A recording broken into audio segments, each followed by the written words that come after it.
Hi guys, in today's video I'm going to talk about how you can market your products with Pinterest.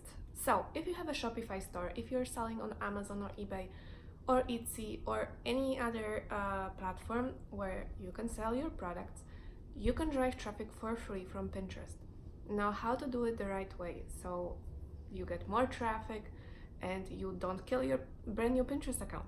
So first of all, if you're brand new to Pinterest, you don't have followers yet, you don't have any pins, you don't have nothing, you're starting from scratch. First thing you have to do, you have to make sure that your account is attractive.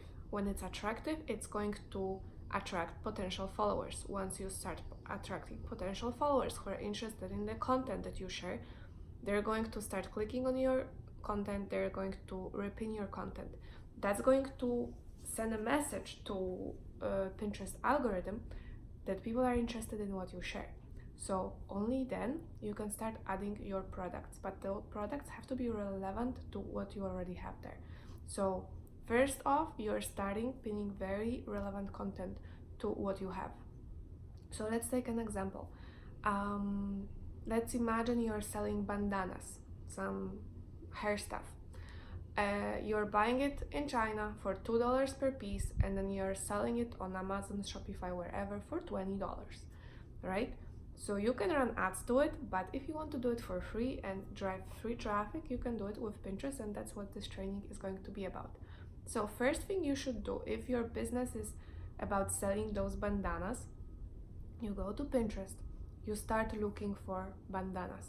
You find bandanas that have like 20,000 repins, 50,000 repins or more. There are bandanas with those many repins. So you start pinning that. You start creating boards that talk about bandanas. You go to Pinterest analytics, you go to ads.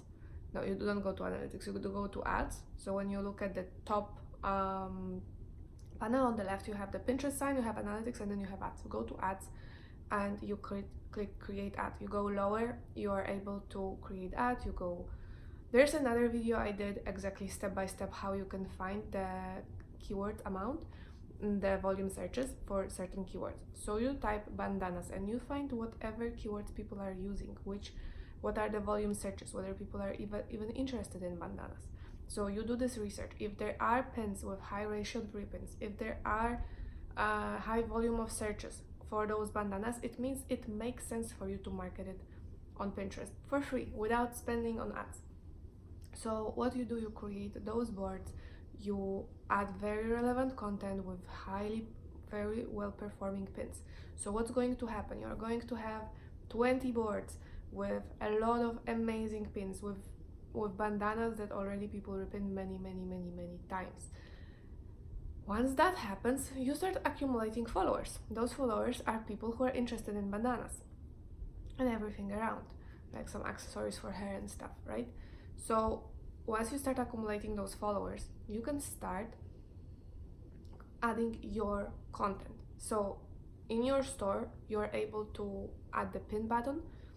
You can always add like the plugin, it's usually already out there, and you can pin the image to your boards, to your Pinterest account.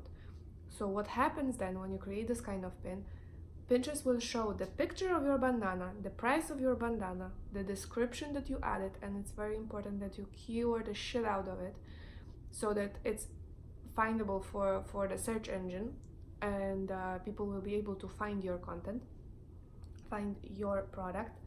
So what happens when people are now seeing this new pin that you added, and they follow you because they like bandanas, and this bandana is, let's say, beautiful, and they want to buy it, they're going to click on it, they're going to save it.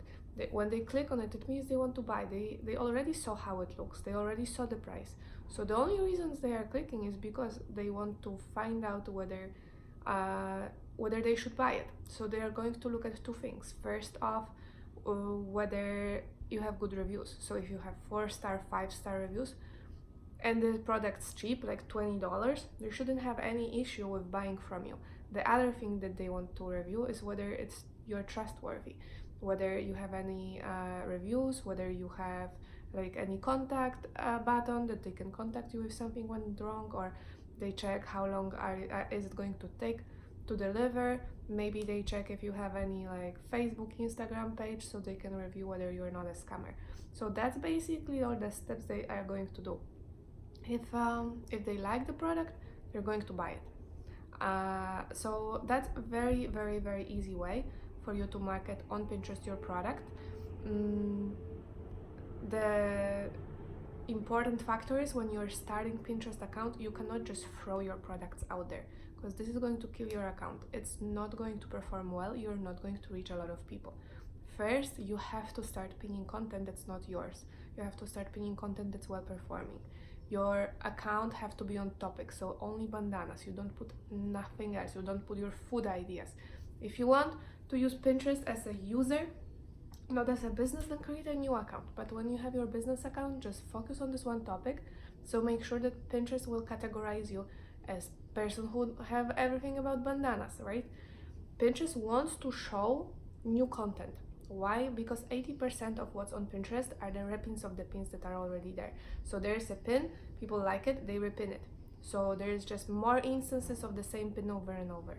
So that's why first Pinterest wants to know what it is that you're interested in, what your account is going to be about. So if you start pinning stuff that they already recognize, that they know, okay, these are bandanas, he is about bandanas, she's about bandanas.